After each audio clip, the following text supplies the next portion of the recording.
بہت سے محسنوں کا ذکر خیر آ گیا، تو اکثر وہ ہیں جن کو بہت قبولیت حاصل ہوئی ہے۔ میرا گھرانہ ایک علمی اور دینی گھرانہ تھا۔ آپ دیکھ رہے ہیں ملت ٹائمز کا اسپیشل پروگرام خاص ملاقات۔ السلام علیکم ورحمۃ اللہ وبرکاتہ۔ میں ہوں آپ کے ساتھ شمس تبریز قاسمی۔ ملت ٹائمز کے اسپیشل پروگرام خاص ملاقات میں آپ کا خیر مقدم ہے۔ اس پروگرام کے ذریعے ہم ہر ہفتے آپ کی ملاقات ایک ایسی شخصیت سے کراتے ہیں جن کی ملی، سماجی، اقتصادی اور علمی سطح پر نمایاں خدمات ہوتی ہے۔ ان کی شخصیت، ان کی ذات ہمارے آپ کے لیے آئیڈیل اور مشعل راہ کی حیثیت رکھتی ہے۔ آج ہمارے ساتھ اس پروگرام میں موجود ہیں معروف فقیہ، عالم دین مولانا خالد سیف اللہ رحمانی صاحب۔ آپ آل انڈیا مسلم پرسنل لا بورڈ کے سیکریٹری اور قومی ترجمان ہیں، اسلامک فقہ اکیڈمی انڈیا کے جنرل سیکریٹری ہیں، المعہد العالی الاسلامی حیدرآباد کے بانی اور سربراہ ہیں۔ اس کے علاوہ رابطہ عالم اسلامی مکہ مکرمہ کے رکن اور اس طرح سے کئی ملکی و عالمی اداروں کے آپ ممبر ہیں۔ تو آئیے ہم آپ کی ملاقات کراتے ہیں مولانا خالد سیف اللہ رحمانی سے۔ مولانا خالد سیف اللہ رحمانی صاحب، ملت ٹائمز میں آپ کا بہت خیر مقدم ہے۔ ہمارا یہ پروگرام خاص ملاقات کا اور یہ ہے کہ ہم اپنے مہمان کی زبانی ان کی زندگی کی داستان جانیں گے۔ تو ہم یہاں سے آغاز کرنا چاہیں گے کہ جب آپ کے بچپن کا زمانہ تھا تو ان دنوں آپ نے کہاں تعلیم حاصل کی، کس طرح آپ کے بچپن کے ایام گزرے؟ پہلے تو میں آپ کا بہت شکریہ ادا کرتا ہوں۔ انسان کو اپنی آپ بیتی سے بڑی محبت ہوتی ہے، اور مجھے تو دوسرے بزرگوں کی، اہل علم کی، صحافیوں کی، اہل دانش کی آپ بیتی پڑھنے میں بھی بڑا لطف آتا ہے۔ اس میں سبق کے بہت سے پہلو ہوتے ہیں، اور اس میں تصنع عام طور پر نہیں ہوتا ہے اور ہونا نہیں چاہیے۔ تو میں تو خیر میں کیا اور میری آپ بیتی کیا، لیکن یہ آپ کی محبت ہے کہ آپ نے یہاں اس پروگرام کے ناظرین اور سامعین کے لیے مجھے بھی موقع دیا، میرا انتخاب کیا۔ جہاں تک بچپن کی بات ہے، میرا گھرانہ ایک علمی اور دینی گھرانہ تھا ہے۔ میرے دادا شیخ الہند حضرت مولانا محمود حسن صاحب رحمۃ اللہ علیہ کے شاگرد تھے، اور انہوں نے حدیث حضرت مولانا رشید احمد گنگوہی رحمۃ اللہ علیہ سے بھی پڑھی تھی، اور وہ ایک ڈیڑھ ماہ حضرت تھانوی رحمۃ اللہ علیہ کے خانقاہ میں بھی وہاں بھی وہ مقیم رہے تھے۔ اور میرے والد حضرت مولانا حکیم زین العابدین صاحب، اگرچہ ان کو کوئی زیادہ شہرت حاصل نہیں ہوئی کیونکہ وہ گورنمنٹ طبیب تھے، سرکاری ملازم ہو گئے تھے، لیکن ان کا علم بہت اچھا تھا، ان کا حافظہ بڑا قوی تھا، اور خود حضرت مولانا مجاہد الاسلام صاحب کی تربیت میں ان کا بڑا حصہ تھا۔ اور میرے چچا حضرت مولانا قاضی مجاہد الاسلام صاحب قاسمی رحمۃ اللہ علیہ، ان کے علمی اور فقہی مقام اور ان کے دینی، ملی اور قومی کارناموں سے آپ سب واقف ہیں۔ تو ہم نے اپنے گھریلو ماحول میں ہم نے تعلیم شروع کی، اور قرآن پاک کی تعلیم بنیادی طور پر ہم نے اپنی دادی اور اپنی والدہ سے حاصل کی۔ میری دادی بھی حضرت شیخ الہند سے خط کے ذریعے بیعت تھی، اور ان کے والد وہ بھی ایک صاحب نسبت بزرگ تھے۔ تو ہم نے ان حضرات سے قرآن پاک کی تعلیم، یہ بنیادی تعلیم جو اپنے گھر پہ حاصل کی، اردو وغیرہ کی تعلیم گھر میں حاصل کی۔ اسی طرح عربی تعلیم کا بھی ایک مناسب حصہ ابتدائی میں نے اپنے والد صاحب سے حاصل کی، اور والد صاحب ہمارے کسی کتاب کے بغیر ہمیں پڑھاتے تھے۔ یعنی جیسے عربی زبان ہے، نحو و صرف کے قواعد ہیں، وہ زبانی اور کاپی پر لکھ کر اس کی تعلیم، یعنی تمام کتابوں کے گویا وہ حافظ تھے۔ حافظ کا نہیں، مطلب وہ مطلب نہیں، مطلب ایک جیسے نحو و صرف کے قواعد ہیں، کوئی کتاب انہوں نے نہیں پڑھائی، بالکل مضمون پڑھاتے تھے، مضمون پڑھاتے تھے، ایک جملہ انہوں نے لکھ دیا مثلا جملہ اسمیہ کا، اب وہ اس کو سمجھاتے تھے، اور ہمارے ابا کا خاص مزاج یہ تھا کہ وہ قرآن مجید دے لیتے تھے، مثلا ہم نے مضاف علیہ کی بحث پڑھی تو تم اس ایک ربع میں پنسل سے نشان لگاؤ کتنی مضاف علیہ کی ترکیبیں آئی ہیں۔ تو یہ ان کا اپنا خاص طریقہ تعلیم تھا، مفردات کی بھی کاپی انہوں نے اپنے طور پر ہمارے لیے تیار کر دی تھی، اس سے مجھے بڑا نفع ہوا، حقیقت میں بہت نفع ہوا۔ پھر میری ابتدائی تعلیم کا یعنی متوسطات سے نیچے کی تعلیم 2 سال مدرسہ قاسم العلوم حسینیہ دوگھرا، یہ دربھنگہ ضلع میں ایک گاؤں ہے، اس کے مدرسہ، وہاں کے مدرسے میں ہوئی، اور وہاں خاص طور پر نیپال کے رہنے والے حضرت مولانا عبدالحمید صاحب جو ماشاءاللہ زندہ ہیں، اللہ ان کو دیر تک زندہ رکھے، انہوں نے بڑی محنت کی ہم پر، اور بڑی توجہ اور شفقت اور سخت نگہداشت کے ساتھ مجھے پڑھایا۔ میری ابتدائی تعلیم میں میرے پھوپھا تھے مولانا وجیہ احمد صاحب مرحوم، جن کے صاحبزادے تھے پروفیسر شعیب احمد قاسمی رانچی یونیورسٹی میں، ان کا بھی بڑا دخل رہا ہے، ان کو اللہ نے تربیت کا بڑا سلیقہ دیا تھا، اور ظاہری وجاہت بھی تھی اور معنوی وجاہت بھی تھی، اور بہت متقی آدمی تھے۔ اور آپ نے بتایا کہ آپ کا جو گھرانہ تھا پورا علمی تھا، تو یہ کب سے وہاں علمی سلسلہ شروع تھا؟ اب یہ تو تعین بتانا مشکل ہے، لیکن میں نے اپنے دادا سے آپ کو بتایا، اور میرے دادا کے جو دادا تھے وہ انگریزوں کے زمانے میں مظفر پور کورٹ میں جسٹس تھے، جسٹس تبارک اللہ صاحب۔ تو اب میں اس سے آگے کہاں سے اس خاندان میں علمی تسلسل قائم ہوا وہ تو میں بتانے کے موقف میں نہیں ہوں، لیکن تقریباً 1 صدی سے علمی تسلسل برقرار ہے۔ ہاں ماشاءاللہ یہ تو ہے کہ ابھی تک یہ سلسلہ چل رہا ہے۔ پھر اس کے بعد دوگھرا پڑھنے کے بعد میں حضرت مولانا قاضی مجاہد اسلام صاحب رحمۃ اللہ علیہ کی تجویز پر جامعہ رحمانی منگیر میں داخل ہوا۔ قاضی صاحب مجھے خود لے کر گئے منگیر، اور وہاں انہوں نے مجھے چھوڑا، اور میری گویا تعلیم کا جو اصل زمانہ ہے وہ جامعہ رحمانی منگیر میں گزرا، یعنی ہم نے سوم عربی سے لے کر دور حدیث شریف تک وہاں تعلیم حاصل کی۔ خود حضرت مولانا منت اللہ صاحب رحمۃ اللہ علیہ مجھ پر بہت شفیق تھے، اور اب میں سوچتا ہوں تو مجھے حیرت ہوتی ہے کہ اس وقت میری کیا حیثیت تھی، لیکن بہت زیادہ شفقت کا اور توجہ کا معاملہ فرماتے تھے۔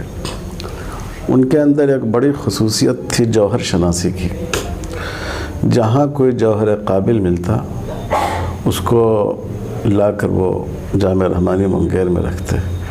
تو ہم نے جن اساتذہ سے پڑھا واقعی وہ بڑے لائق و فائق اساتذہ تھے، علم کے اعتبار سے بھی، عمل کے اعتبار سے بھی، تقوی کے اعتبار سے بھی، بلکہ بعد میں ان سبھی حضرات نے جو جامعہ رحمانی سے الگ ہوئے وہ مختلف بڑے بڑے اداروں میں شیخ الحدیث بنے۔ وہاں ہماری یعنی اس وقت جیسے جامعہ رحمانی ہے تو کافی پرانا ادارہ ہے جی، تو اس وقت کافی اثر و رسوخ تھا اس ادارے کا، کافی اہمیت تھی بہار لیول پہ۔ اثر و رسوخ اور اہمیت اس کی آج بھی ہے، لیکن حضرت مولانا منت اللہ صاحب کی نسبت قائم کیا تھا اس کو مولانا محمد علی منگری رحمۃ اللہ علیہ نے، تو اس کی وجہ سے اس کا اثر تھا، کافی اثر مطلب جامعہ رحمانی منگیری کی بات کی، چونکہ اس کے بانی بھی ندوہ کے بانی بھی مولانا محمد علی منگیری ہے، تو اسی ایج میں تو گیا کہ اس ادارے کا شمار اسی ایج میں۔ ہاں مطلب یہ ہے کہ اس کا قیام عمل میں آیا تھا مولانا منگری رحمۃ اللہ علیہ کے ہاتھوں، لیکن بہار میں جو زلزلہ آیا اس میں وہ ختم ہو گیا تھا۔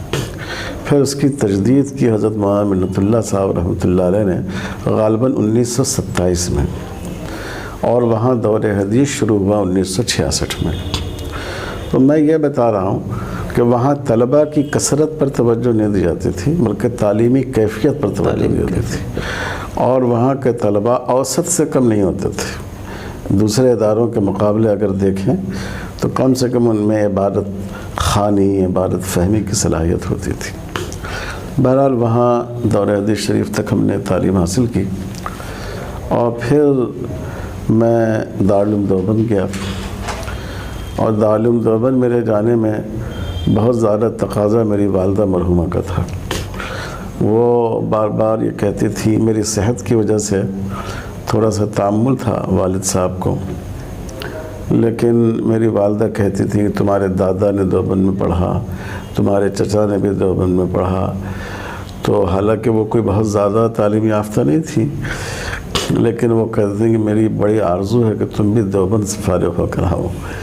تو اس لیے میں دیوبند گیا، اور وہاں دورہ حدیث شریف میں ہم نے داخلہ لیا، اور نیت تو یہ تھی کہ میں وہاں افتاء بھی کروں، لیکن دیوبند میں میری طبیعت بہت سخت خراب ہو گئی، اور ایسی جونڈس ہوئی کہ کئی مہینے میں اس کا شکار رہا۔ یہاں تک کہ مولانا مجاہد صاحب جب تشریف لے گئے وہاں اس دوران، اور انہوں نے میری شکل دیکھی، تو انہوں نے مجھ سے کہا کہ تم چھوڑ دو، تم آ جاؤ، زندگی رہے گی تو پھر بعد میں پڑھ لو گے۔ کہ سالانہ امتحان قریب تھا، میں نے کہا اس وقت اگر میں چلا گیا تو شاید پھر آنا مشکل ہوگا۔ تو میں نے کہا کہ نہیں، میں کوشش کرتا ہوں، اگر کچھ ایسی طبیعت زیادہ خراب ہوئی تو دیکھیں گے۔ تو ہم نے وہاں دورہ مکمل کیا، اور دورے میں جو سالانہ امتحان ہم نے دیا اس وقت میری طبیعت اتنی خراب تھی کہ میرے ہاتھوں میں لرزہ تھا، تو اس لیے مجھے اجازت دی گئی تھی کہ تم کسی کاتب کو ساتھ رکھ سکتے ہو دارالعلوم میں پرچہ لکھنے کے لیے۔ حضرت مولانا معراج الحق صاحب رحمۃ اللہ علیہ کی اس حال میں نگرانی تھی، تو مجھے سہولت بھی دی گئی تھی پوری۔ لیکن ایک طالب علم کو ہم نے منتخب کیا تھا، تو جب میں نے دیکھا جو لکھا انہوں نے کاغذ صفحہ، تو میں نے تو سوچا کہ اس میں پتہ نہیں کیا نمبر مل پائے مجھے، تو میں نے ان سے معذرت کر دی، اور میں نے خود ہی کوشش کر کے امتحان دیا۔ تو خواہش تو یہ تھی کہ آئندہ سال میں افتاء بھی کروں، لیکن جب میں وہاں سے واپس آیا دیوبند سے، تو مولانا مجاہد صاحب نے کہا تمہارا علاج بہت ضروری ہے، تم سیدھے پٹنہ آؤ۔ تو پٹنہ آنے کے بعد 3-4 مہینے میرا علاج چلتا رہا۔ تو اس وجہ سے یہ آرزو میرے دل میں مچل کر رہ گئی کہ میں دیوبند میں افتاء کرتا، لیکن میں سمجھتا ہوں کہ ایک بہت بڑی سعادت یہ حاصل ہوئی کہ 2 سال مجھے قاضی صاحب رحمۃ اللہ علیہ کے ساتھ رہنے کا موقع ملا، اور ہم نے دارالقضاء کی تربیت بھی پائی۔ قضاء کی تربیت میں تو جناب محمد شفیع صاحب پھلواروی مرحوم، یعنی افتاء قضاء کی جو آپ نے تربیت حاصل کی تو قاضی صاحب کے ساتھ رہ کر ہاں عمارت شریعہ میں تو وہاں فیصلے بھی لکھے، اور جو سوالات آتے تھے استفتاء، چونکہ وہاں کے مفتی جو تھے مولانا صدر عالم صاحب مرحوم، ان کا قیام منگیر میں ہوتا تھا، اور وہ بھی مریض تھے، ان کو بار بار وہ چھٹی بھی کی بھی نوبت آتی تھی، بڑے باصلاحیت آدمی تھے، لیکن صحت ان کی بہت اچھی نہیں تھی۔ تو اب پٹنے میں جو سوالات آتے تھے تو لوگ چاہتے تھے کہ بر وقت جواب دیا جائے، تو کچھ فتاویٰ پٹنے ہی میں لکھے جاتے تھے، بلکہ بعد میں اس کی تعداد کافی بڑھ گئی تھی، تو اس میں مجھے بھی سوالات دیے جاتے تھے جواب لکھنے کو، اور قاضی صاحب خود اس پر نظر ثانی فرمایا کرتے تھے۔ تو یہ مجھے بڑا فائدہ ہوا، لیکن اس سے بڑا فائدہ میں یہ سمجھتا ہوں کہ تعلیم سے زیادہ اہمیت اس فکر کی ہوتی ہے جو انسان کو کسی بڑی شخصیت کے ذریعے حاصل ہو۔ تو حضرت مولانا سجاد ابو المحاسن محمد سجاد صاحب رحمۃ اللہ علیہ کی جو فکر تھی، اس کو حضرت مولانا منت اللہ صاحب رحمۃ اللہ علیہ نے واقعی اپنے وجود میں جذب کر لیا تھا، اور حضرت مولانا منت اللہ صاحب رحمۃ اللہ علیہ کے واسطے سے میں سمجھتا ہوں اس فکر کو ان کے بعد کے لوگوں میں سب سے زیادہ قاضی صاحب رحمۃ اللہ علیہ نے اخذ کیا۔ وہ عاشق تھے مولانا سجاد صاحب کے، اور ہم بھی جب پھلواری شریف گئے تب ہم نے مولانا سجاد صاحب کی کتابوں کو، ان کے لٹریچر کو، جو اس وقت دستیاب نہیں تھا، صرف لائبریری میں اس کے کافی نسخے تھے، تو ہم نے اس کو پڑھا اور بہت گہرائی کے ساتھ پڑھا، اور ان کی فکر سے میں بہت متاثر ہوا۔ اگر مجھ سے کوئی یہ کہے کہ بر صغیر کے ماضی قریب کے علماء میں سب سے زیادہ تم کس کی فکر سے متاثر ہو تو میں مولانا سجاد صاحب کا نام لوں گا، اور اگر کوئی کہے کہ سب سے زیادہ تفقہ سے کس سے متاثر ہو تو میں حضرت تھانوی کا نام لوں گا۔ تو یہ بڑا فائدہ ہوا پڑھنے کے قیام۔ مولانا میں یہ جاننا چاہوں گا کہ ابھی آپ کئی پہلو پہ کام کرتے ہیں، ہر ایک میں آپ ممتاز ہیں، منفرد ہیں، آئیڈیل ہیں، لیکن قضاء اور افتاء کے حوالے سے آپ کو نمایاں طور پر جانا جاتا ہے، تو آپ کی اس میدان میں دلچسپی پڑھنے کے زمانے میں تھی یا قاضی صاحب کے ساتھ رہنے کے بعد ہوئی؟ دیکھیں، فقہ سے دلچسپی تو ہماری پڑھنے کے زمانے میں بھی تھی۔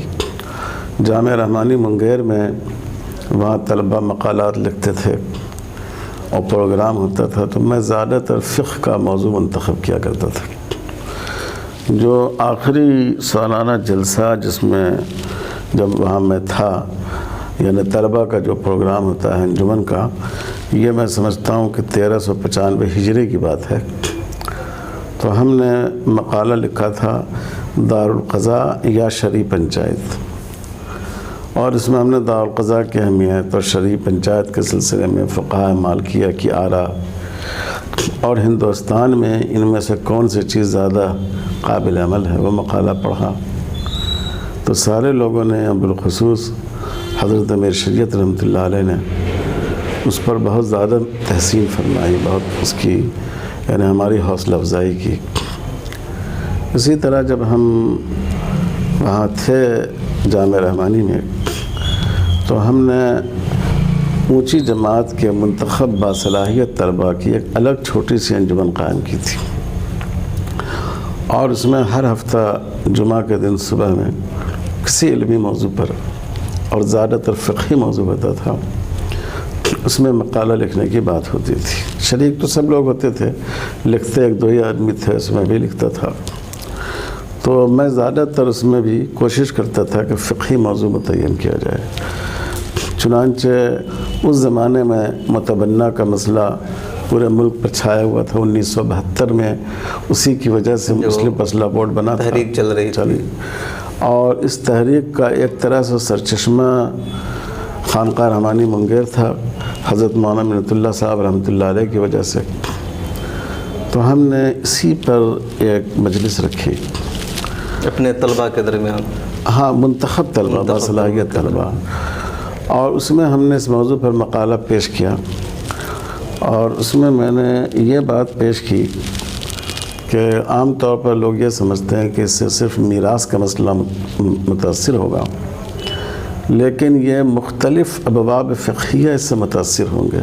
اس سے ہبہ کا مسئلہ متاثر ہوگا، اس سے وصیت، اس سے پردے کے احکام، اس سے سفر کے احکام وغیرہ وغیرہ۔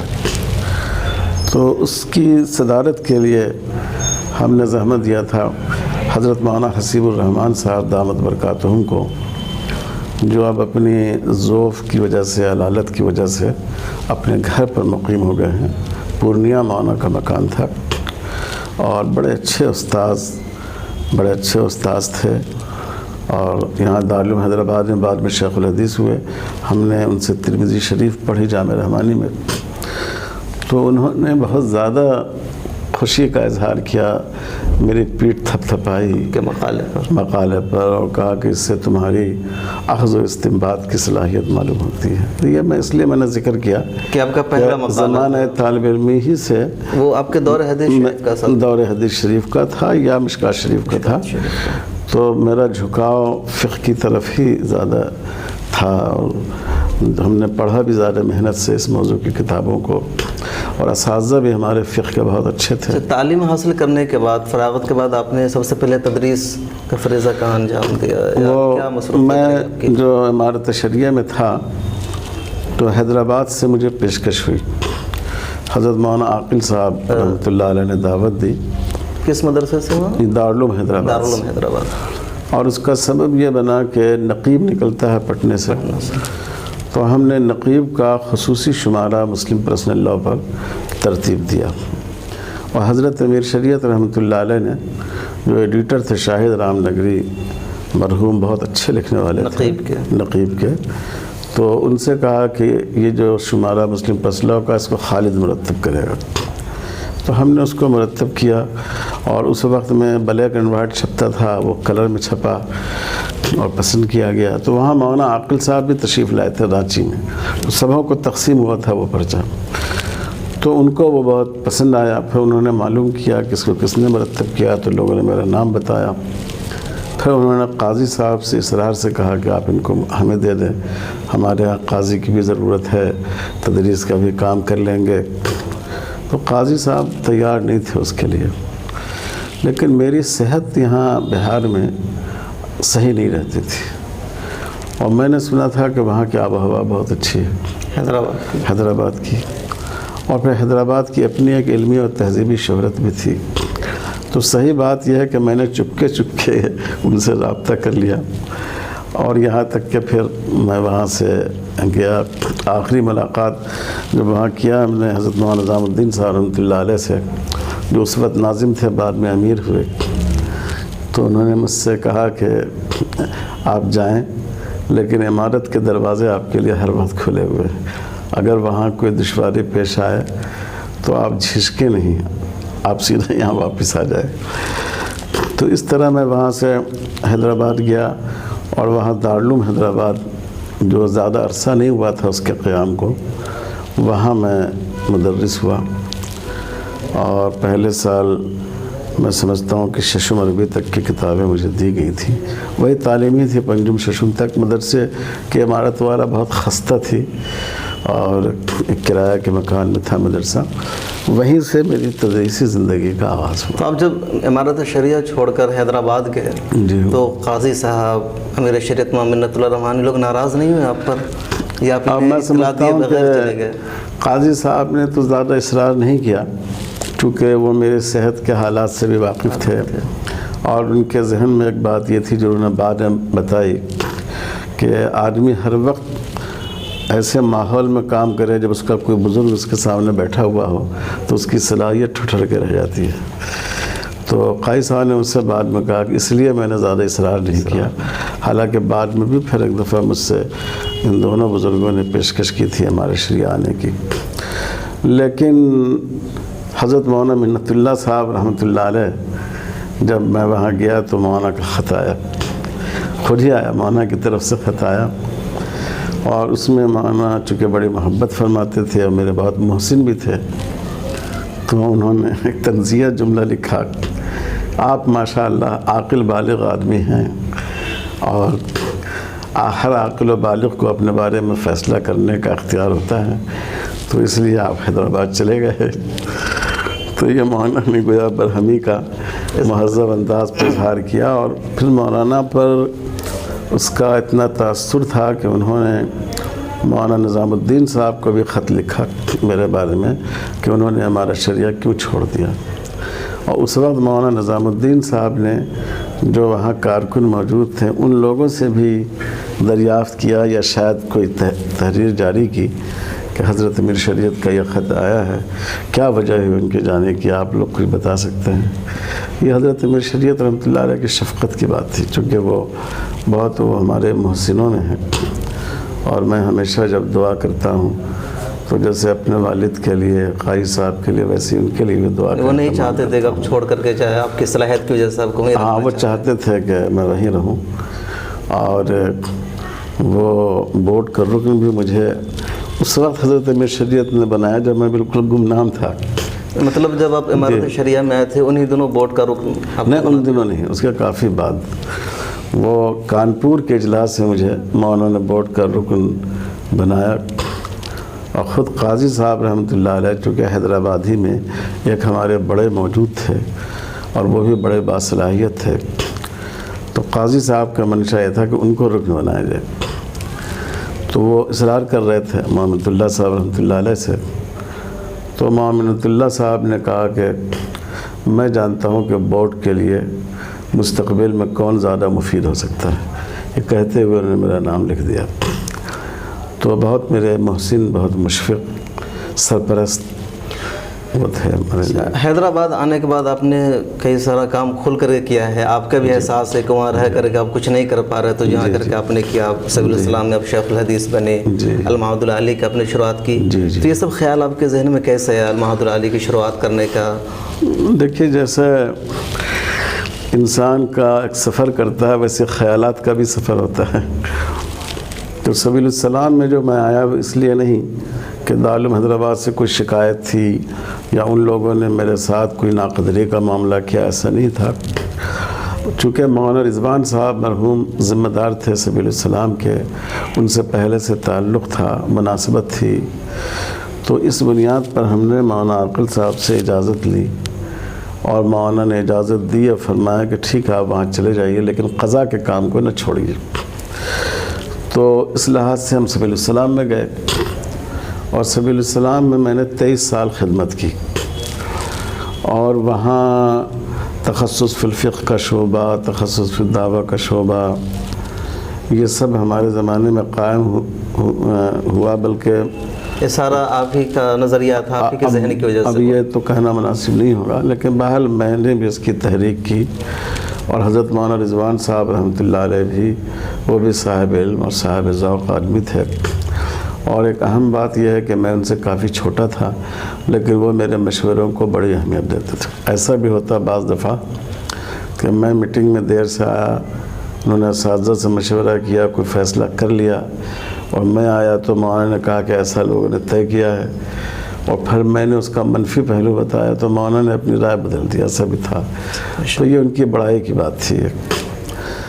تو سبیل السلام میں بھی جو فقہ میں اختصاص کا شعبہ قائم ہوا اور دعوہ میں، اس کی وجہ یہ تھی جو میرے ذہن میں تھی، اور پھر مولانا سے بھی مشورہ ہوا کہ مدارس میں طلباء اور فضلاء کی کثرت کی وجہ سے افراد کی تربیت نہیں ہو پاتی، اور باصلاحیت افراد مختلف میدانوں کے لیے تیار نہیں ہو پاتے۔ تو ہم کوئی ایسا کام کریں کہ جس میں کم طلباء کو لیں اور ان کو تیار کریں۔ پھر میں وہاں رہا، 23 سال میں وہاں رہا، اور ہم نے رحمت عالم سے لے کر بخاری شریف تک وہاں میں نے پڑھایا، اور میرے لیے بڑی سعادت کی بات ہے۔ اور سب سے اہم بات یہ ہے کہ ہر میدان کا تجربہ مجھے حاصل ہوا، تدریس کا تجربہ، لوگوں سے رابطے کا تجربہ، انتظامی امور کا تجربہ، یہاں تک کہ تعمیری مسائل میں جو دشواریاں پیش آتی ہیں اس کا تجربہ، مدرسے کے لیے، اداروں کے لیے فنڈنگ کو کیسے منظم کیا جائے اس کا تجربہ۔ تو یہ میرے لیے بہت قیمتی چیز ہے جو مجھے وہاں حاصل ہوئی۔ پھر ہم نے یہ محسوس کیا کہ ایک بڑے ادارے میں جس کے کام کی جہت بہت پھیلی ہوئی ہو، تعلیم کے بہت سے شعبے ہوں، ان میں اگر آپ تخصص کا شعبہ قائم کریں تو اس شعبے پر کما حق توجہ نہیں ہو پاتی، چونکہ جو ذمہ دار حضرات ہیں ان کو سارے شعبوں پر توجہ دینی پڑتی ہے۔ اس کی وجہ سے وسائل کی بھی کمی ہو جاتی ہے۔ اب جیسے تخصص کے لیے ڈھیر ساری کتابوں کی ضرورت ہے، محاضرات کے لیے محاضرین کو دعوت دینا ہے اور اس میں بڑے اخراجات ہوتے ہیں، اور بھی اس طرح کی چیزیں ہیں۔ تو اس لیے ہمارے ذہن میں یہ بات ہے کہ ایک ایسا ادارہ قائم ہونا چاہیے جو خاص تخصصات ہی کے لیے ہو۔ اور ہم نے اپنے شیخ حضرت مولانا سید ابو الحسن علی ندوی رحمۃ اللہ علیہ کو اس سلسلے میں خط لکھا، اور مولانا نے اس کی تائید فرمائی، اس کی تقویت فرمائی۔ پھر ہم نے ملک بھر کے جو اہم علماء تھے ان سبھی حضرات کو میں نے اس سلسلے میں خط لکھا، اور ان کے جوابات مثبت آئے۔ پھر ہم نے خاص طور پر عمرے کا سفر بھی کیا، اور وہاں حرم شریف میں بھی دعا کی، استخارہ کیا۔ اس کے بعد معہد کا قیام عمل میں آیا، بلکہ مقصد یہ تھا کہ افراد کار تیار کیے جائیں مختلف میدانوں میں۔ اور ماشاءاللہ اس وقت معہد کے فضلاء میں سمجھتا ہوں 1200 سے زیادہ ہو گئے ہیں، اور پوری دنیا میں وہ کام کر رہے ہیں۔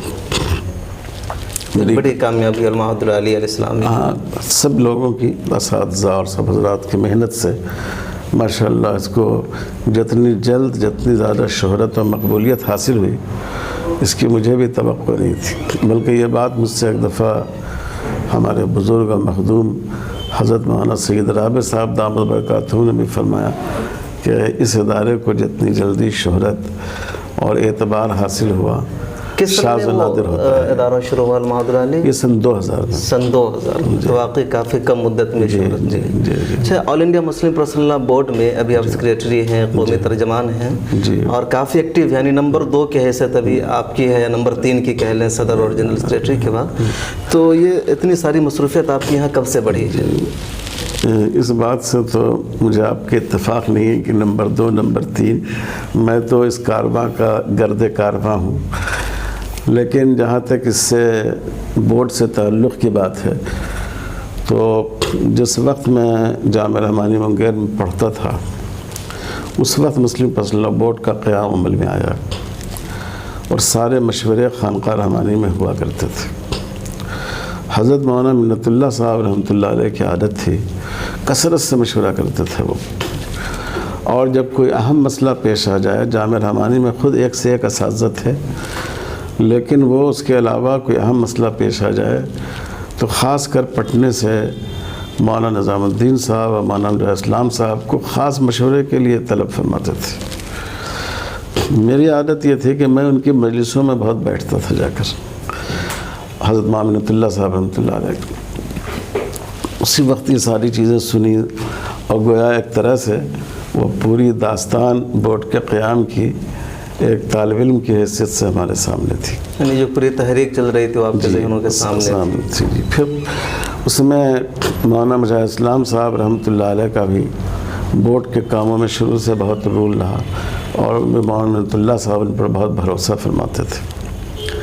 پھر جب امارت شریعہ پٹنہ آئے تو ہندوستان میں مسلم پرسنل لا کو کل جماعتی ڈھانچے کے ساتھ اس مسئلے کو آگے بڑھانے کا کام سب سے پہلے امارت شریعہ نے کیا. امارت شریعہ نے پٹنے میں حضرت منت اللہ صاحب رحمۃ اللہ علیہ نے ایک اجلاس طلب کیا.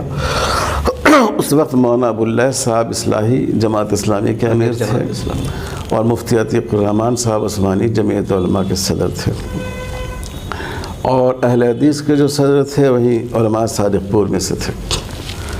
تو مولانا نے ان تینوں حضرات کو اس میں مدعو فرمایا اور مسلم پرسنل لا کانفرنس کی. غالباً 1968 کی بات ہے یہ. وہیں امارت شریعہ میں. امارت شریعہ یہاں پٹنے میں. تو امارت شریعہ جب ہم گئے تو ظاہر ہے کہ عمارت تو اسی طرح کے کاموں کے لیے قائم ہوئی تھی. مولانا سجاد صاحب کی پوری زندگی کا مشن شریعت کا تحفظ رہا. شریعت کا تحفظ. تو اس لیے اس فکر کو اور زیادہ جذب کرنے کا موقع ملا. تو اس لیے مسلم پرسنل لا کی اہمیت، اس کی ضرورت، یہ ہمارے ایک طرح سے خون میں شامل ہو گیا تھا. جب میں حیدرآباد آ گیا تو حالانکہ میں حضرت امیر شریعت کی اجازت کے بغیر آیا تھا، بعد میں میں نے معافی کا خط بھی لکھا مولانا کو، لیکن ان کی شفقت کی بات یہ تھی کہ وہ ہمیں میٹنگوں میں مدعو کی حیثیت سے بلایا کرتے تھے. اس وقت میں بورڈ کا ڈھانچہ اتنا منظم نہیں ہوا تھا، لیکن بہرحال وہ بچوں کا گھر میں اس کی میٹنگ ہوتی تھی، ایک اور جگہ تھی وہاں میٹنگ ہوتی تھی. تو مولانا مجھے بھی مدعو خصوصی کی حیثیت سے اس میں طلب فرماتے تھے. تو ہم اس وقت کچھ کہنے سمجھنے کے لائق تو نہیں تھے، لیکن اپنے بزرگوں کی بات سمجھتے تھے. ایک بار جب وہ مسئلہ چل رہا تھا نکاح کے لیے عمر کی حد کا، نکاح کا رجسٹریشن کا مسئلہ، تو اس پر لوگوں کو سوال نامے جاری کیے گئے. تو میرے پاس بھی گیا تھا تو میں نے جواب لکھا. مطلب آپ جب طالب علم تھے تب فراغت کے بعد جب میں حیدرآباد چلا گیا تھا تو میں نے بھی اس کا جواب لکھا. تو ان تمام جوابات کا خلاصہ وہاں پیش کیا گیا. تو وہاں جو بحث ہو رہی تھی اس میں نے بھی حصہ لیا. تو بعض لوگوں نے یہ سمجھ کر، چونکہ میں نوعمر بھی تھا، پتلا دبلا بھی تھا، تو یہ کہا کہ آپ بیٹھ جائیے. تو حضرت امیر شریعت نے کہا نہیں، آپ ان کو اظہار خیال، ان کی بات معقول ہے آپ ان کو اظہار خیال کا موقع دیں۔ شاید یہ پہلا موقع تھا جب بورڈ کی میٹنگ میں ہم نے ایک اپنے نقطہ نظر کا اظہار کیا۔ تو مولانا ہمیشہ مجھے یاد فرماتے تھے۔ تو یہ جو کانپور کا اجلاس ہوا بورڈ کا، اس میں اسی زمانے میں 80 کے، ہاں مجھے سن اس کا یاد نہیں ہے، لیکن بہرحال اسی کے آس پاس، تو وہاں مولانا نے وہاں گویا کہ جو اس میں میرا انتخاب ہوا بحیثیت الرکن، اور پھر اس کے بعد سے میں اس میں شامل رہا۔ جو مجموعہ قوانین کی ترتیب کا کام چل رہا تھا تو مولانا منت اللہ صلی اللہ چاہتے تھے کہ میں شریک ہوں، لیکن چونکہ میں بہرحال ملازم تھا، بار بار آ نہیں سکتا تھا، تو اس وجہ سے ہم نے کچھ اپنی رائے لکھ کر تو بھیجی، لیکن میں شریک نہیں ہو سکا۔ لیکن بہرحال مولانا کی نظر شفقت رہتی تھی، یہاں تک کہ حضرت مولانا منت اللہ صاحب رحمۃ اللہ علیہ کی وفات کے بعد جب مولانا نظام الدین صاحب جنرل سیکریٹری بنے تو انہوں نے کچھ عرصے کے بعد مجھے اس کے عاملہ کا رکن بنایا، اور پھر اورنگ آباد میں جو اجلاس ہوا اس میں حضرت مولانا رابع صاحب نے مجھے سیکریٹری نامزد کیا، اور ابھی در حال میں حضرت صدر محترم اور موجودہ جنرل سیکریٹری حضرت مولانا سید محمد ولی رحمانی دامت برکاتہم کے مشورے سے مجھے ترجمانی کی ذمہ داری بھی دی گئی۔ لیکن بورڈ کا جو مختلف کام تھا عہدے کی وجہ سے نہیں، چونکہ ہم ان بزرگوں کی صحبت میں رہے تو جب بھی جو کام ہوتا اس میں ہم نے کوشش کی کرتے رہے، ہاں چونکہ یہ میں اس کو ایک بہت بڑا دینی کام سمجھتا ہوں، تو میں ہمیشہ اس میں شریک رہا، اور اسی لیے مختلف کمیٹیوں کا رکن بھی وقتاً فوقتاً ہمارے بزرگوں نے مجھے نامزد آل انڈیا کیا۔ مسلم پرسنل لا بورڈ کا جس وقت قیام عمل میں آیا تھا تو اس وقت بھی ایک معاملہ تھا جس کی وجہ سے قیام عمل میں آیا، حکومت سے براہ راست ان کی جنگ تھی، جی اور ایک مرتبہ پھر جس دور میں ہم آپ ہیں تو مسلم پرسنل لا بورڈ براہ راست حکومت سے ٹکرا رہا ہے، جی تو کس وقت کے حالات زیادہ مشکل تھے اور کس وقت بورڈ کی قیادت نے مضبوطی کے ساتھ اپنی جنگ لڑنے میں کامیابی حاصل کی؟ دیکھیے اصل بات یہ ہے کہ حالات تو میں سمجھتا ہوں اب زیادہ خراب ہیں، اب زیادہ، اس لیے کہ اس وقت جو حکومت تھی وہ کم سے کم زبان سے کہتی تھی کہ بھئی ہم سیکولرزم کو چاہتے ہیں، ہم اقلیتوں کے حقوق کا تحفظ چاہتے ہیں، ہم چاہتے ہیں کہ دستور کے مطابق عمل ہو، اس لیے ان سے آگے گفتگو کی گنجائش ہوتی تھی، ان کو سمجھایا جاتا تھا۔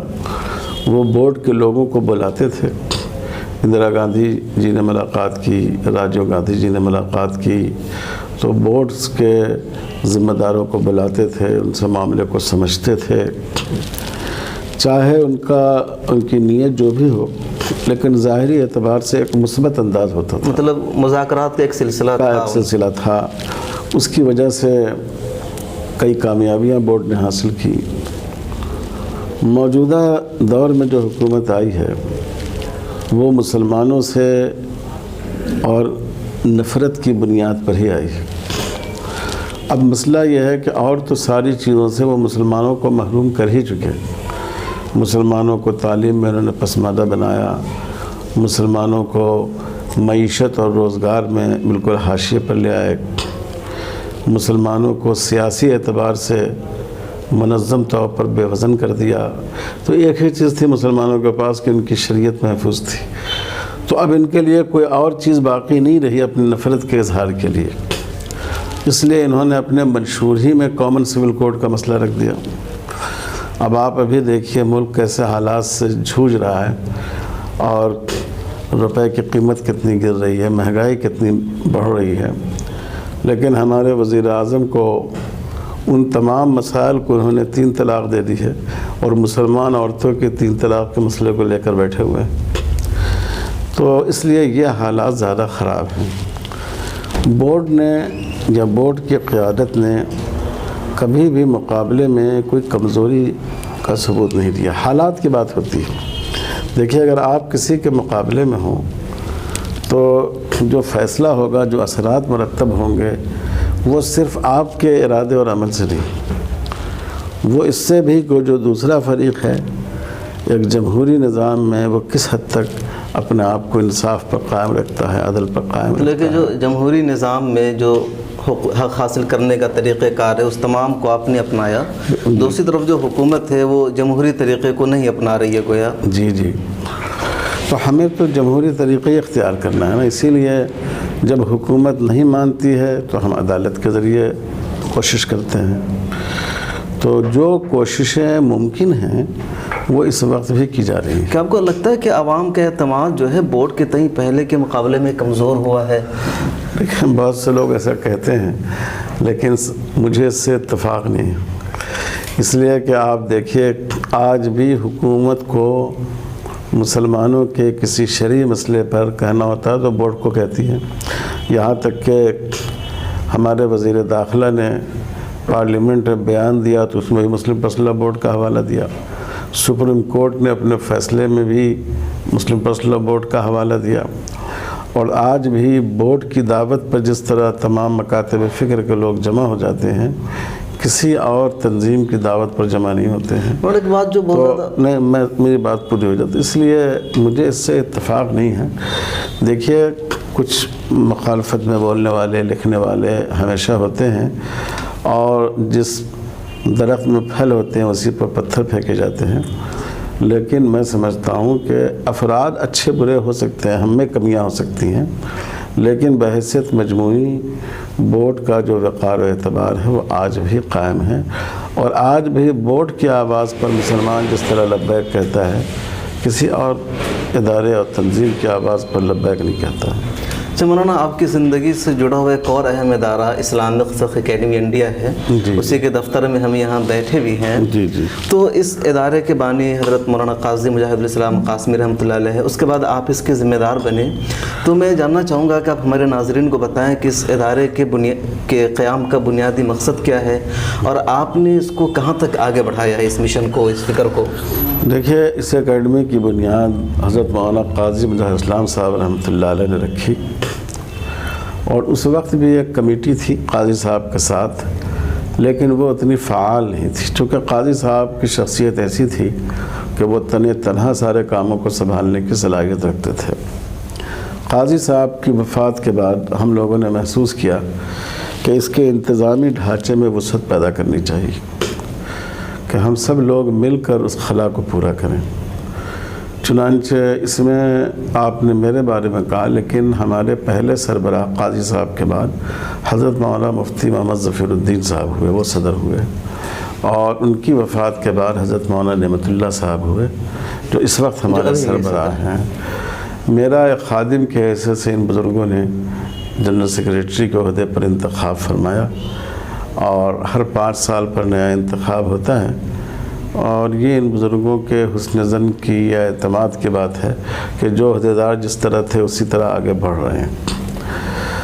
اکیڈمی ماشاءاللہ اس کو میں قاضی صاحب کے اخلاص کی بات سمجھتا ہوں، اور اس میں جو ذمہ دار حضرات ہیں انتظامیہ، ان کی سمجھداری اور جو یہاں کے کارکنان ہیں ان کی سمجھداری اور اخلاص کی بات ہے کہ اکیڈمی کا کارواں مسلسل آگے بڑھ رہا ہے. جو ہمارا سالانہ سیمینار ہے، قاضی صاحب رحمۃ اللہ علیہ کی وفات کے بعد ہم لوگ سوچتے تھے کیسے ہوگا، کون سیمینار کو کنٹرول کرے گا. لیکن یہ ایک حقیقت ہے کہ تجربات سے فائدہ اٹھاتے ہوئے اب ہمارے سیمینار زیادہ منظم اور منضبط ہیں پہلے کے مقابلے. اسی طرح قاضی صاحب رحمۃ اللہ علیہ کی وفات کے بعد جو طباعت و اشاعت کا کام ہے وہ بہت بڑھا ہے. اس وقت تقریباً 200 کتابیں وہ ہیں جن کو اکیڈمی نے شائع کیا ہے. قاضی صاحب رحمۃ اللہ علیہ نے زندگی کے آخری دور میں بیرون ملک کے بہت سے اسفار کیے. ان اسفار سے فائدہ اٹھاتے ہوئے ہم لوگوں نے بین الاقوامی سطح پر اکیڈمی کے تعلقات کو فروغ دیا، اور ماشاءاللہ آج اس کو بہت سے عرب اسکالرز نے جو اپنی بحث لکھی ہے، اپنی تھیسس لکھی ہے، اس میں اکیڈمی کو جنوبی ایشیا کا سب سے زیادہ معتبر فقہی ادارہ قرار دیا ہے. اور میں آپ سے عرض کروں کہ اس وقت دنیا میں جتنی فقہ اکیڈمیاں ہیں بشمول عالم عرب کے، ان سب میں زیادہ فیصلے اسلامک فقہ اکیڈمی انڈیا نے کیا ہے، اور ان سب سے زیادہ یعنی تسلسل کے ساتھ اس کے پروگرام ہوتے ہیں۔ یہیں پر ٹھہر کے یہ جاننا چاہوں گا کہ دنیا بھر میں اس طرح کے ادارے کتنے چلتے ہیں؟ میں سمجھتا ہوں 6-7 ادارے ہیں۔ 6-7 ادارے کہاں؟ وہ سارے عرب اول میں ہیں یا یورپ؟ 2 تو عرب میں ہیں، جدہ میں ہے، اور ایک رابطہ عالم اسلامی کی تحت مکہ مکرمہ میں ہے جس کا میں ممبر بھی ہوں، اور ایک سوڈان میں ہے جس میں فقہ مالکی کے مطابق فیصلہ ہوتا ہے، اور اس کے بعد آپ سے کہیں کہ پاکستان میں اسلامی نظریاتی کونسل ہے، لیکن اس کی کارکردگی وہ ایکٹیو ہے، کبھی سامنے آتی نہیں، وہ اتنی فعال نہیں ہے۔ اور جو مسلم اقلیت ممالک میں جو اکیڈمیاں ہیں ان میں پہلی اکیڈمی اسلامک فقہ اکیڈمی انڈیا ہے۔ اس کے علاوہ یورپی افتاء کونسل ہے جس کا مرکز یہاں ہے، یورپ میں ہے، اور مجمع فقہاء شرعیہ ہے امریکہ میں۔ لیکن ہندوستان کی اکیڈمی نے جو فیصلے کیے ہیں اور جتنے مسائل کو حل کیا ہے، میں سمجھتا ہوں ان اکیڈمیوں کے فیصلے شاید اس کے 15-20% ہوں گے۔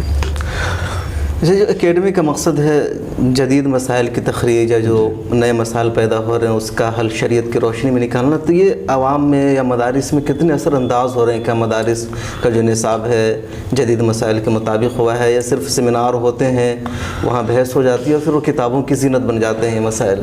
دیکھیے، اکیڈمی کا مقصد علمی اعتبار سے مسائل کو حل کرنا ہے۔ دوسرا بنیادی مقصد افراد کی تربیت ہے۔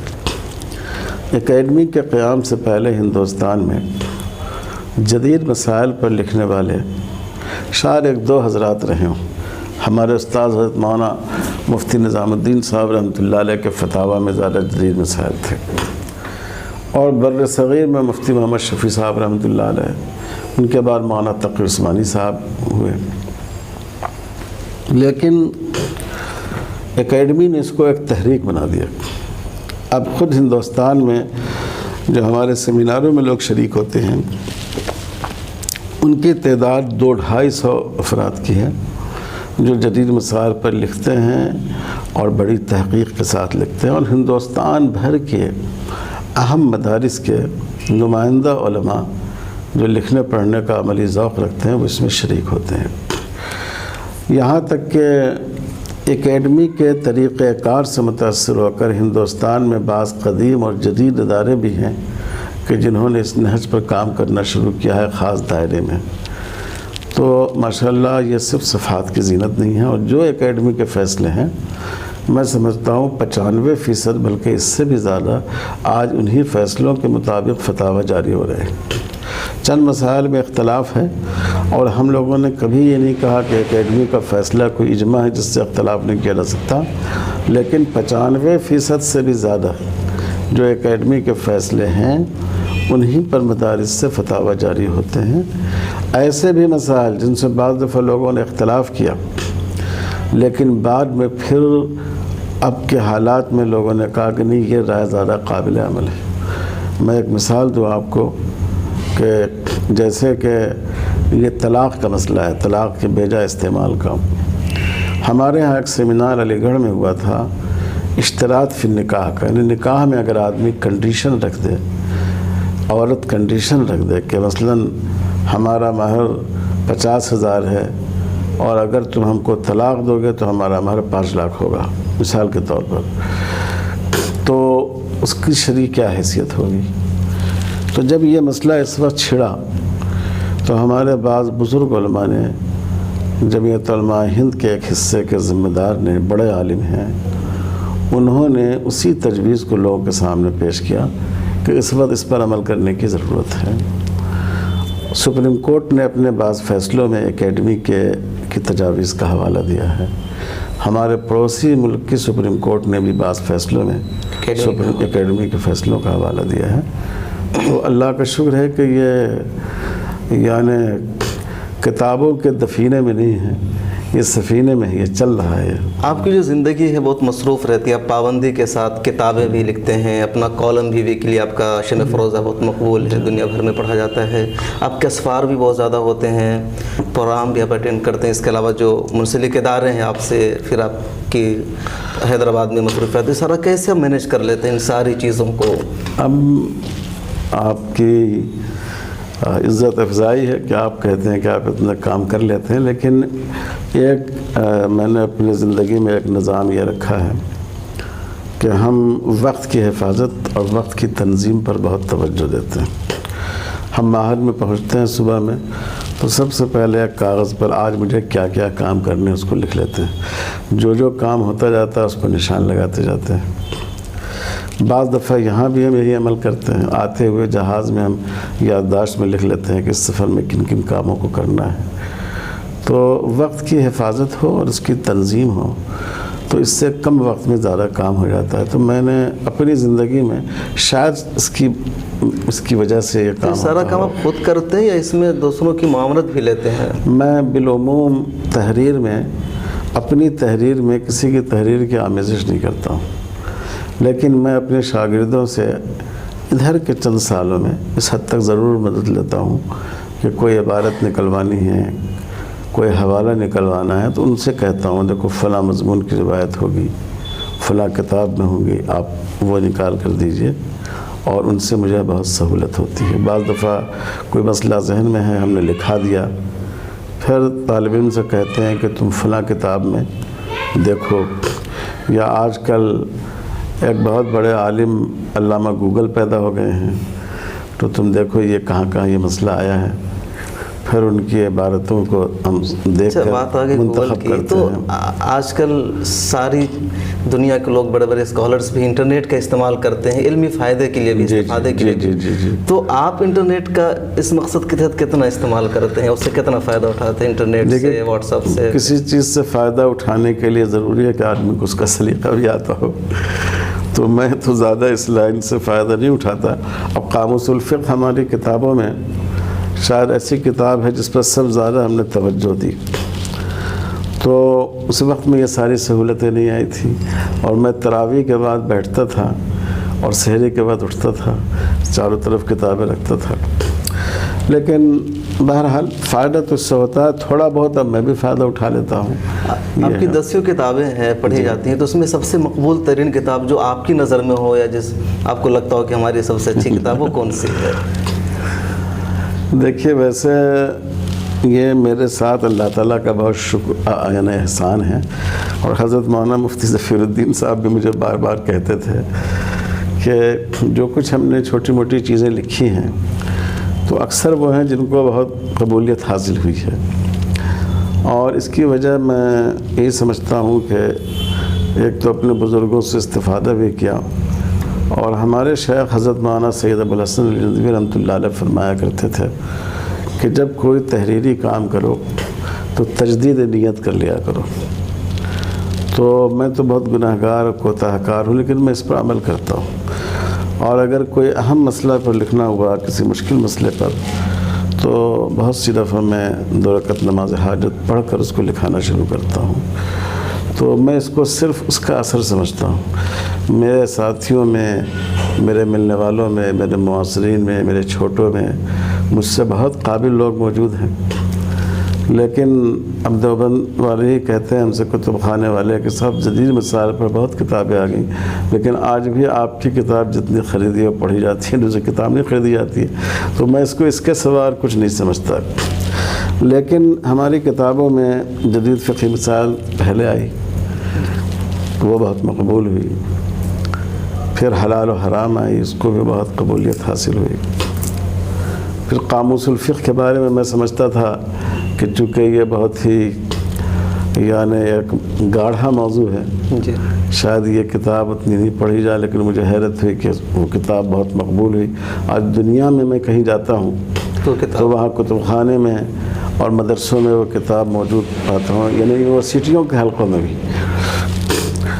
اب جو ابھی ترجمہ قرآن ہمارا آیا نیا, ہاں کتاب الفتاوی آئی, تب بھی ہم یہ سمجھ رہے تھے کہ بہت سے فتاوی کتابیں ہیں, تو اس میں اس کا کیا وہ ہوگا، لیکن ماشاءاللہ اس کو بھی بہت اللہ تعالیٰ نے قبولیت عطا فرمائی۔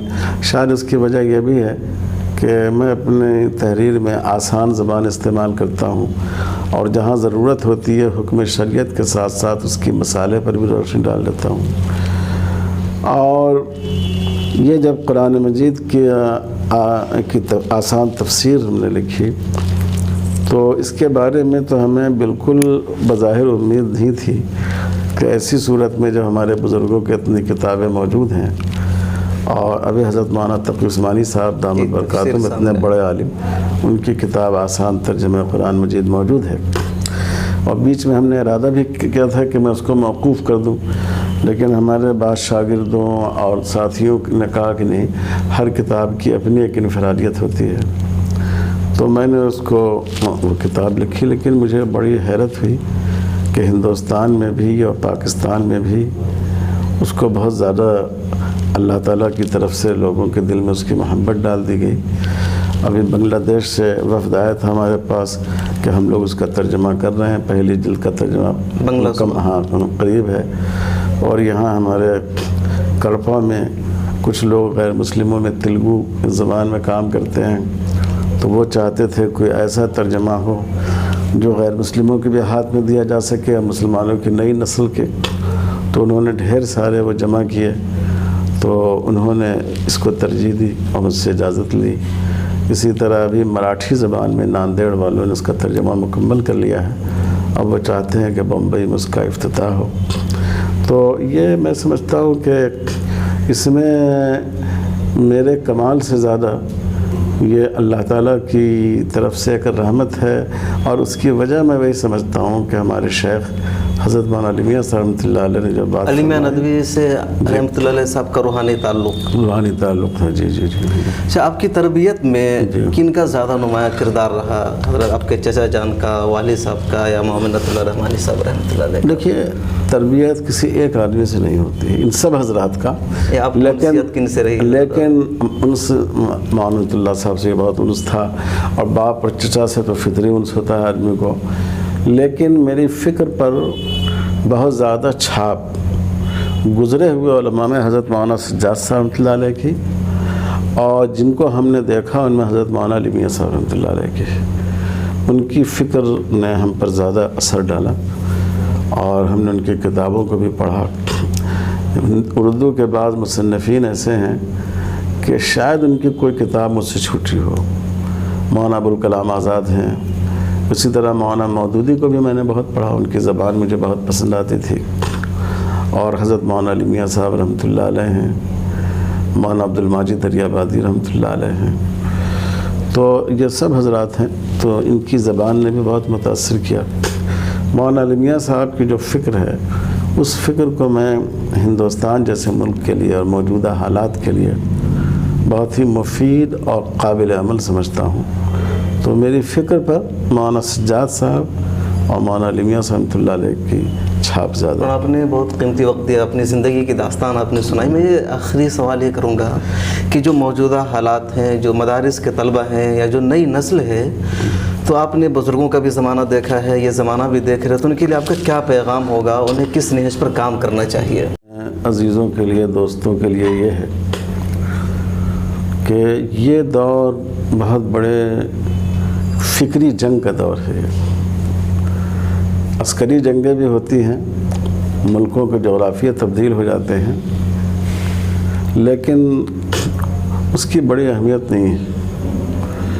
اس وقت میں یہ محسوس کرتا ہوں کہ جیسے 1857 کے بعد ایک چوطرفہ حملہ اسلام اور مسلمانوں پر ہوا فکری لحاظ سے، تو اس طرح اس وقت ایک بڑی فکری الغار ہے اسلام پر، مسلمانوں کی تاریخ پر، مسلمانوں کی تہذیب پر، تو اس کی طرف ہمیں توجہ کرنی چاہیے، اور خاص کر ہمارے جو علماء ہیں اور جو طلبہ پڑھ رہے ہیں اس وقت، ان کو مغربی دنیا نے ایک بڑی حکمت کے ساتھ اور سازش کے ساتھ مسلکی جھگڑوں میں الجھا دیا ہے۔ جو لوگ اس میں الجھے ہوئے ہیں وہ مخلص ہیں، وہ یہ سمجھتے ہیں کہ ہم یہ بہت بڑا کام کر رہے ہیں، اپنے جذبے کے مطابق، لیکن حقیقت میں اس کا فائدہ اعداء اسلام کو، مخالفین اسلام کو پہنچ رہا ہے، اور جو اصل مسائل ہیں اس وقت ان کی طرف سے ہماری توجہ ہٹ رہی ہے۔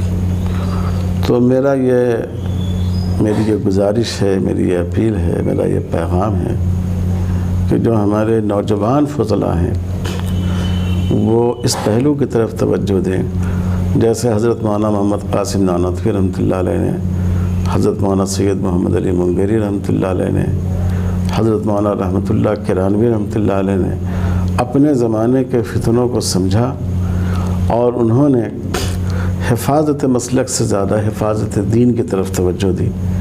تو اس پر توجہ کی بہت زیادہ ضرورت ہے۔ اگر آپ اس کو واضح کر دیں کہ ہندوستان میں کس آئیڈیالوجی سے مسلمانوں کو خطرہ ہے یا ان سے ان کی جنگ ہے؟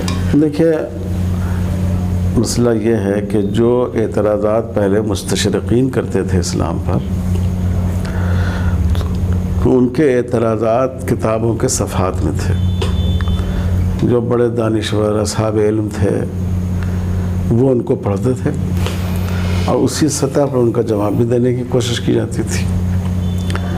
لیکن موجودہ دور میں ہندوستان میں جو RSS کی لابی ہے، تو اس کے جو مختلف ونگ ہیں، اور اس میں ریسرچ کی بھی ہے اور اسلام کے خلاف فکری مواد جمع کرنے کی بھی ہے، تو اس سے میں سمجھتا ہوں کہ بہت خطرہ اس وقت ہماری آئیڈیالوجی کے تحفظ کو، اس سے بڑا خطرہ ہے۔ دیکھیے، یہ فرقہ وارانہ فسادات ہوتے تھے، یہ وہ لوگ کرتے تھے جن کے پاس کوئی فکر نہیں ہے، کوئی فکر نہیں، 2 4 10 100 200 آدمی شہید ہو جاتے تھے۔ اب یہ کوشش کی جا رہی ہے کہ نصاب تعلیم کے ذریعہ، نیشنل میڈیا کے ذریعہ، سوشل میڈیا کے ذریعہ اسلام مخالف مواد گھر گھر پہنچایا جائے، اور اس کو اس قدر تکرار کے ساتھ بار بار کہا جائے کہ جھوٹ سچ بن جائے۔ تو اس پر توجہ کی میں سمجھتا ہوں بہت زیادہ ضرورت ہے، اور اسی نسبت سے اس وقت علماء کو، مسلمانوں کو خاص کر قانون اور میڈیا کے شعبے میں آنا چاہیے۔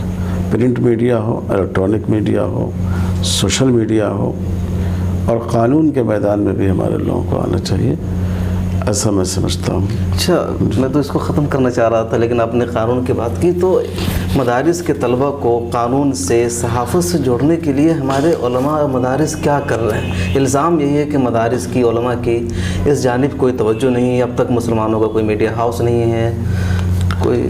یہ تو صحیح ہے کہ توجہ کم ہے، لیکن آپ یہ کیوں چاہتے ہیں کہ سارے کام علماء ہی کریں؟ آپ ایک معتدل اور اعتدال پسند عالم دین کہلاتے ہیں، سب سے ہٹ کر کے، تو آپ کی جانب لوگوں کی نگاہیں ہیں کہ مولانا اس سلسلے میں جرات کریں گے، اقدام کریں گے؟ میں وہی کہہ رہا ہوں کہ اصل میں تقسیم کار سے کام ہوتا ہے۔ کیا آپ سمجھتے ہیں کہ RSS کی ساری تنظیمیں ایک ہی کام میں لگی ہوئی ہیں؟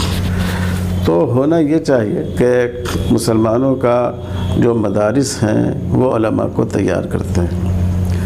اس وقت بہت سے مدارس نے اپنے ہاں انگریزی زبان پڑھانی شروع کر دی ہے، انگریزی کے شعبے قائم کیے، ہمارے یہاں بھی انگریزی کے شعبے ہیں۔ بالکل، اس سال ہم لوگوں نے ایک اور شعبہ بھی قائم کیا ہے، یعنی لیڈرشپ ڈیولپمنٹ کا شعبہ، جس میں دستور اور آپ کو میڈیا کے بارے میں اور پرسنالٹی ڈیولپمنٹ کا مضمون، اور کیسے وہ فیس کریں سوالوں کو، اس کے بارے میں تربیت دی جا رہی ہے۔ اور اس میں ایسے طلباء کو ہم لوگوں نے رکھا ہے جنہوں نے مدرسوں میں بھی اختصاص کا کورس کیا ہے، اور ان کی انگریزی تعلیم بھی قابل لحاظ حد تک ہوئی ہے۔ تو ہم لوگ تو یہ چھوٹی موٹی کوششیں کر رہے ہیں۔ ہم ہر سال اپنے معہد میں اعلان کرتے ہیں کہ بھئی تم لوگ لاء میں جاؤ، اور اگر تم اس میں جاؤ گے تو ہم تم کو اسپانسر کرائیں گے۔ ماشاءاللہ اس سال 4-5 طلباء نے ہم لوگوں کی کوشش سے قانون میں داخلہ لیا ہے۔ ابھی بھی اتفاق سے ایک اس کا میسج آیا، اور کہیں ہم نے کچھ کوشش کی ہے کہ ان کی کچھ مدد بھی ہو جائے تاکہ وہ اس میں جا سکیں۔ لیکن میں سمجھتا ہوں کہ جو ہمارے دانشوروں کا طبقہ ہے ان کو یہ کام کرنا چاہیے. وہ لوگ تو کر رہے ہیں. ان کی شکایت یہ ہے کہ دوریاں بنا دی گئی ہے. ہمیں مسلمان نہیں سمجھا جاتا ہے, ہمیں اسلام کا ترجمان نہیں سمجھا جاتا ہے. تو یہ بات جو ہے آج سے مسلم وکلاء کی کمی نہیں ہے. آج سے 25-30 سال پہلے شاید کچھ صحیح ہوتی. آج اگر کوئی کہتا ہے تو یہ بات غلط ہے. آپ دیکھیں مسلم پرسنل لاء بورڈ میں اچھی خاصی تعداد وکلاء اور دانشوروں کی ہے. آپ دیکھیں ملی کونسل میں اچھی خاصی تعداد ان کی ہے. آپ یہیں چلے جائیں ندوہ کی مجلس شورا, میں سمجھتا ہوں جتنے علماء ہیں قریب اتنے ہی دانشور بھی ہیں اس میں. تو اب تو یہ جو گیپ تھا بہت زیادہ, وہ بعض شدت پسند لوگوں میں ہو سکتا ہے, ادھر سے بھی ادھر سے بھی ہے, لیکن عمومی طور پر ایسی کوئی بات نہیں ہے. ان حضرات نے بھی کبھی کیا کوئی کوشش کی کہ وہ دارالعلوم دیوبند جاتے, مسائل کو رکھتے, کہتے ہم چاہتے ہیں آپ اپنے کچھ ذہین فضلہ ہمیں دیں, ہم ان کو تربیت دے کر اس میں لگائیں گے. ان کی طرف سے بھی کوئی کوشش ایسی نہیں ہوتی. تو اس لیے اس کا پورا یعنی نزلہ علماء پہ گرا دینا, یہ میں سمجھتا ہوں کہ مجھ سے ایک صاحب کہنے لگے کہ ساری زوال کا سبب یہ ہے کہ آپ لوگوں نے اجتہاد کا دروازہ بند کر دیا. میں نے کہا بھائی ایک تو اجتہاد کا دروازہ کس نے بند کیا؟ جس دروازے کو حضور صلی اللہ علیہ وسلم نے کھولا ہو, کسی عالم کی مجال ہے کہ اس دروازے کو بند کرے. لیکن تھوڑی دیر کے لیے ہم مان لیں کسی دور کے علماء نے یہ سمجھا ہو کہ اب اس کی ضرورت نہیں رہی ہو, تو آپ کو اجتہاد سے کس نے منع کیا؟ آپ سائنس میں اجتہاد کیجئے. آپ اتنے مسلمان ڈاکٹر ہوتے ہیں, کتنے میڈیکل سائنٹسٹ پیدا ہوتے ہیں. آپ نے اس میں جو اجتہاد کا میدان جہاں کھلا ہوا ہے اور جہاں اجتہاد کی ضرورت ہے وہاں تو آپ نے کچھ کیا نہیں, اور اپنی بے عملی کا شکوہ آپ لوگ ہم پر ڈال دیتے ہیں. تو یہ بات اس حد تک صحیح نہیں ہے جیسے کہی جاتی ہے. اگر ایسے لوگ ہوں تو میں ان کا استقبال کرنے کے لیے تیار ہوں. میں ان کو مدرسوں میں لے کر چلوں گا انشاءاللہ, اور ان کو وہاں سے افراد حاصل ہوں گے. ناظرین, یہ تھے معروف فقی عالم دین مولانا خالد سیف اللہ رحمانی صاحب, جن کی زبانی آپ نے ان کی زندگی کی پوری کہانی سنی. مولانا معروف عالم دین ہے, زندگی کا اور کاموں کا طویل تجربہ ہے, 10 ادارے سے وابستہ ہے, ان سب کی خدمات نہیں آ سکی. چند اہم اداروں کی تفصیلات آئی. مولانا کی سرپرستی میں چلنے والے ادارے میں ایک اور اہم ادارہ بہار میں ہے جو مولانا کے آبائی وطن جالے میں ہے. آئندہ اگر ہماری ملاقات ہوئی, ہم انٹرویو لیں گے, تو مزید جو گوشے رہ گئے ہیں اس پر ہم بات چیت کریں گے, ان کی زندگی کے ان پہلوؤں کو آپ کے سامنے لائیں گے. ہماری جو آج کی بات چیت ہوئی وہ کافی اہم رہی. مولانا اپنی زبانی اپنی پوری داستان اور پوری کہانی بتائی, اور خاص طور پر جو ہماری عمر کے یا نئی نسل کے لیے مولانا جو پیغام دیا وہ یہ کہ یہ وقت مسلکی جھگڑوں میں پڑھنے کا نہیں بلکہ آئیڈیالوجی کی جنگ ہے, اور اس جنگ کے خلاف آنے کا ہے, اس جنگ کو لڑنے کا ہے. اب ہمیں خطرہ مستشرقین سے نہیں بلکہ RSS کی آئیڈیالوجی سے ہے, اور اس کے خلاف ہمیں منظم ہونا پڑے گا. یہ پروگرام دیکھنے کے لیے آپ کا بہت شکریہ. ہماری آپ سے گزارش ہوگی کہ اگر آپ کو یہ پروگرام اچھا لگا ہے تو اپنے دوستوں سے, اپنے جاننے والوں سے اسے شیئر کیجئے. اور ہاں, آپ کے ارد گرد اگر کوئی ایسی شخصیت ہے جن کی زندگی, جن کی کہانی ہمارے لیے آپ کے لیے مشعل راہ بن سکتی ہے, تو ان کے بارے میں ہمیں تفصیلات سے آگاہ کیجیے. آئندہ ہفتہ پھر ہماری ملاقات ہوگی ایک نئی شخصیت کے ساتھ. تازہ ترین خبروں کے لیے کہیں بھی کبھی بھی لاگ ان کیجیے www.millettimes.com. جس میں ہمارے بہت سے محسنوں کا ذکر خیر آ گیا, تو اللہ تعالیٰ آپ کو بھی جزائے خیر دے, آمین, اور ان حضرات کو بھی بہتر سے بہتر اجر عطا فرمائے. آمین. یہ پروگرام دیکھنے کے لیے آپ کا شکریہ. ملت ٹائمز کی مزید ویڈیوز دیکھنے کے لیے یہاں کلک کر کے سبسکرائب کریں اور بیل آئیکن کو ضرور دبائیں تاکہ آپ کو ہماری ہر ویڈیو کا نوٹیفیکیشن مل سکے. فیس بک پر ملت ٹائمز کا پیج لائک کریں, ٹویٹر اور دیگر سوشل اکاؤنٹ کو فالو کریں. ملکی و عالمی حالات پر تازہ ترین نیوز اور تجزیہ پڑھنے کے لیے کہیں بھی کبھی بھی لاگ آن کریں www.millettimes.com. اردو, انگلش, ہندی تینوں زبانوں میں موجود ہے یہ ویب سائٹ. سرکاری, سیاسی دباؤ اور کارپوریٹ سے آزاد ایماندارانہ صحافت کو فروغ دینے میں آپ ہمیں اپنا تعاون پیش کریں. تفصیلات ڈسکرپشن میں ہیں.